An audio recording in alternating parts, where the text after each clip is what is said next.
Hey everybody, and welcome back to the Ask Learning Leaders show. We're here with episode 16 with a special guest, Professor Noah Messing from the Yale Law School. Can we give him a warm round of applause? So, as everybody here knows, Coach Noah is here with us at Learning Leaders for 2 weeks to teach all of you all the most important elements of how to become a great writer. We have his book here, The Art of Advocacy, which is, is this your first published book? Mm-hmm. First book. So I encourage you all to get a copy. Some very lucky Learning Leader students are going to walk away at the end of the 2 weeks with this as a signed copy, as an award for some of the great work that you've done. So, Noah, how's the week been going so far? So far, it's been great. Great. Awesome. All right, so as you guys know, the Ask Learning Leaders show, we're here to answer all of your questions. And so in just a moment, we're going to take live questions from the audience. But before we do, I'd just love to get a brief introduction, Noah, as to what have you been doing recently at Yale Law School and what brings you to Shanghai? In your own words. Yeah. Well, I'll start with the second question first. You guys brought me to Shanghai, so thank you. It's my first trip here, and it's been wonderful. And it's only my second trip to China. I was in China in 1997, and I've been waiting for an excuse to come back. So Learning Leaders provided it. So Coach Mike, thanks for getting in touch with me and for making this partnership happen. And thanks to you guys, the students, for making it so wonderful so far. In terms of my work at Yale, I've been teaching legal writing for 7.5 years, helping law students and lawyers write better. So now I'm bringing it to you guys, students in secondary schools, and it's been an adjustment for me, but a really fun one. And it's fun to work with non-lawyers and non-law students to see what you guys are capable of. And so far, the answer is a lot. In terms of what I've been doing at Yale, it's training these students to write better, and also training them to litigate cases, handling cases from lawsuits from start to finish. I know we're incredibly lucky to have you here. I know I just walked into a snippet, a moment of the afternoon session today, and I saw some really, really cool things happening. A lot of people having fun, a lot of good writing going on. So thank you so much for being here. My pleasure. All right, at this point, we're going to open it up to questions live from the audience. We want to make sure that they're appropriate. We want to make sure that they're really good questions, and you can ask it right into this camera. So maybe Patrick, you can pick out some questioners here. What's your favorite soccer team? That's a big important question. I'm gonna have to go with Arsenal FC for the win. Arsenal, since I was a little guy, big supporter. He took my answer, but I haven't followed for a while. But back when Thierry Henry was with Arsenal, that's when I really followed them, and I could just sit around and watch Thierry Henry all day. He's an incredible striker. Who's better at debate, you or Mike? Mike. Well, I think as a student, I never participated in the World Championships, so I think it has to go to Coach Noah. Yeah. It's like Messi and Ronaldo. Let the debate continue. How can we make the world a better place? I think more wonderful questions like that from the future leaders of China and the world will make the world a better. No, is that a serious question, Ted, or is that? Yeah, like serious. You want to take that one first, or should I? I would say learning how to become a better communicator, honestly, because everyone here has such incredible ideas. I know whether your areas of interest are in the arts or in engineering and science, or maybe music or journalism, or any other interest that you have, becoming a better communicator is just going to enable you to share that love and that passion and that zest for life with everybody in a more agreeable and communicable way. So I would say become a better communicator, and you can make the world a better place then. Yeah. I'd add, so if debate, it's a fantastic skill. It's a fantastic exercise. I think, as you learned the other day, I debated when I was your age, and I love it. And I loved it then, I love it now. But it's the first part of becoming a great citizen.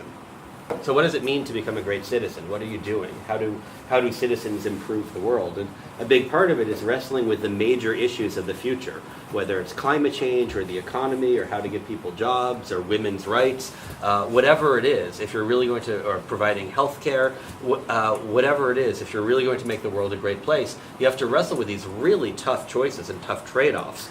And debate, eventually you're not debating against someone else. It's an internal process. You gather information, you wrestle with it. It's not just one side or the other. There are 50 sides, 1,000 sides, and you have to figure out what's the right way for society to proceed. And gathering that information and making good decisions is a big part of it. So it's for good, committed people to get into positions of leadership and use skills like that they develop in debate to make wise decisions to lead society. Awesome. Why you, Coach Noah, decided to start teaching, as a law school professor, instead of doing something else? Sure. I'd been working with Senator Clinton before she went to the State Department, and she lost the presidential race. And so I was trying to think of what I would do next. And so I just happened to hear about this job at Yale. I'd applied to 2 similar jobs before, but they weren't the right fit. 2 other jobs teaching legal writing. And so I don't know if this has ever happened with you. Sometimes you know what you want before you hear about it, but sometimes you hear about something and you just think, that sounds awesome. Like you didn't even realize that you wanted to do it. And so when I thought back to what I'd loved the most in law school, when I was a law student, the 2 things I'd really loved were teaching. When I was in my last year at law school, I was basically a teacher, a coach, a teaching fellow to first-year law students. So I loved that, and many of them are still my friends, and I adored them. I adored that process. I loved helping them get settled into the school. I loved shaping the culture of my community. That was great. And then I loved writing. I did tons of writing in law school, and when I look back at what I really loved, it was teaching and writing. Those were the 2 main things.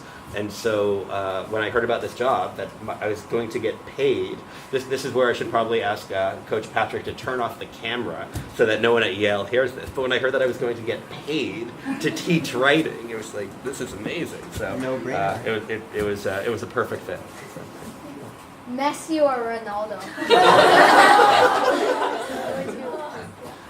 I'm gonna go with Messi. Ronaldo's a little bit too garish, too flashy for me. Yeah. We've got one over there. Which speech is your favorite? Which speech? For me, it's President Lincoln's second inaugural address. A house divided cannot stand. It's partly different. Speeches will often speak to you based on your own life.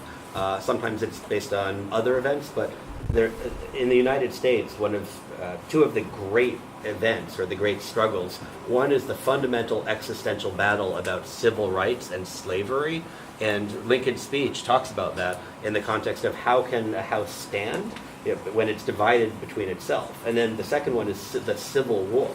And so it was this, kind of in the middle of the Civil War where the country was at risk of being torn apart. Here comes this incredible speech. And that line, a house divided against itself cannot stand, is just so powerful and ties into, it goes beyond just the United States. You can think about it as a family. Like if you have any family members where brothers don't get along with each other, or a son gets angry with his mom, or even that, just this metaphor of the family, the house struggling. It's just such a powerful image, and so I just find it incredibly resonant in so many different ways. So I just think that's an extraordinary one.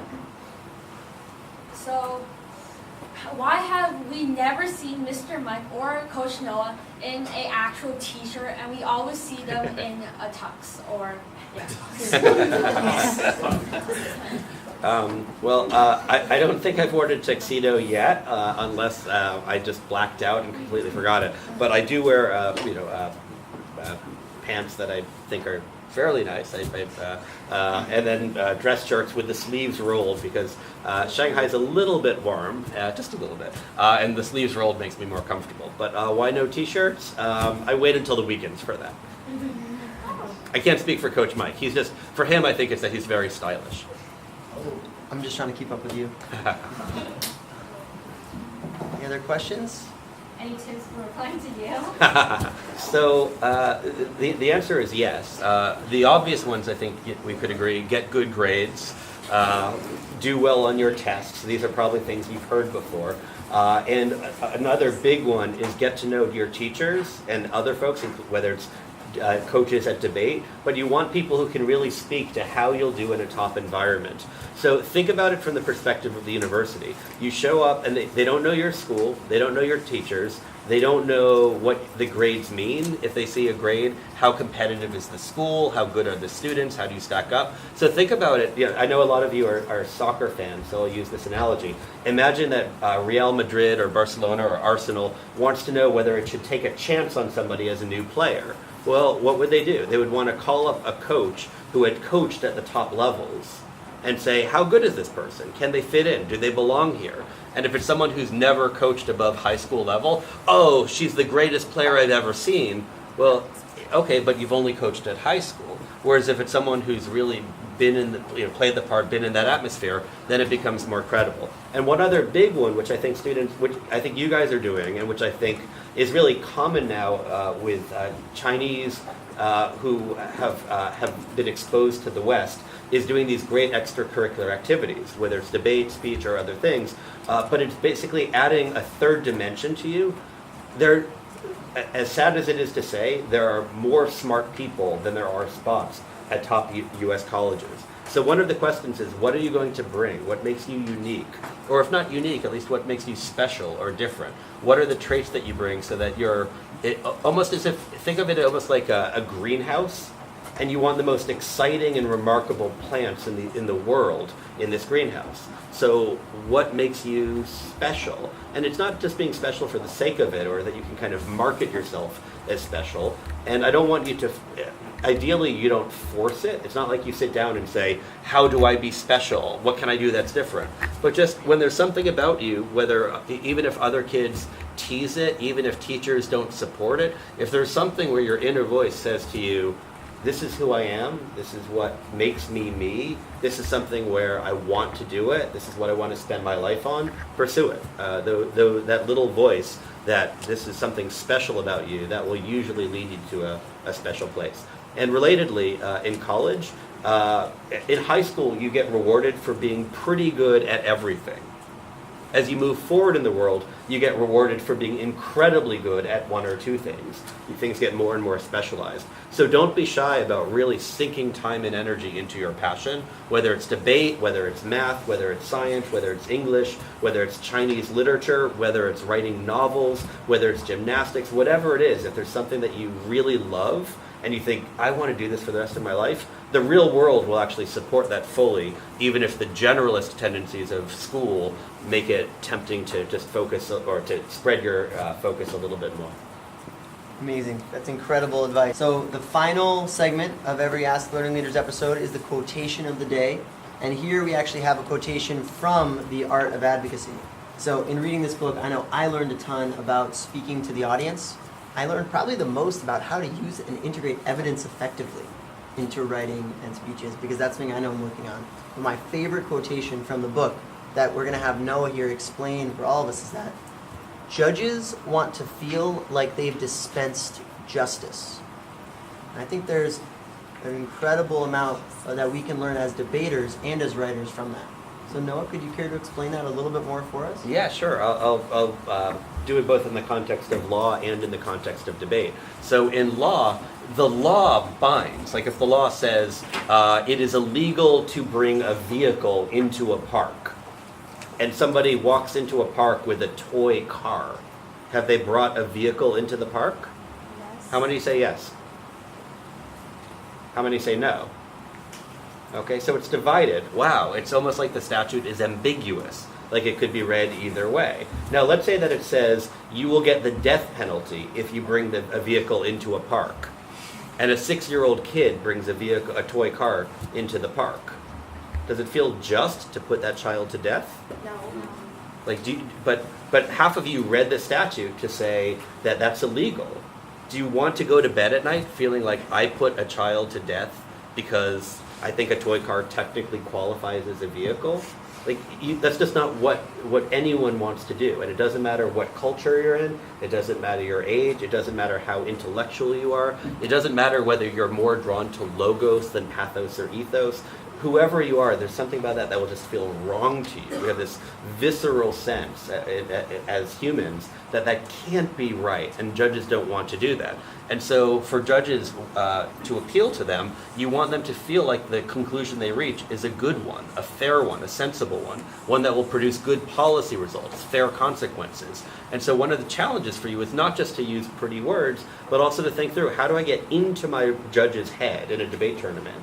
Or in a lawsuit, how do I get into their head and make them see my client's position or my side's position as the right approach? What sort of things are going to reach you? And that combination of pathos, ethos, and logo, or pathos, logos, and ethos, that when mixed properly is incredibly powerful for connecting with judges and helping them see things that way.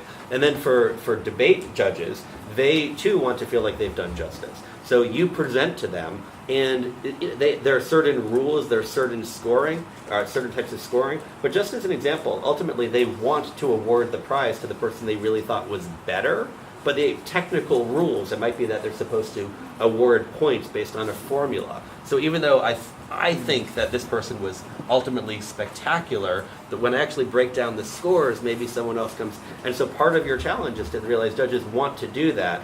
You have to give them what they need to actually be able to score the round for you. So you need to know the rules and then help them reach the result that they want to reach. Amazing. Ladies and gents, let's please thank Noah for his time.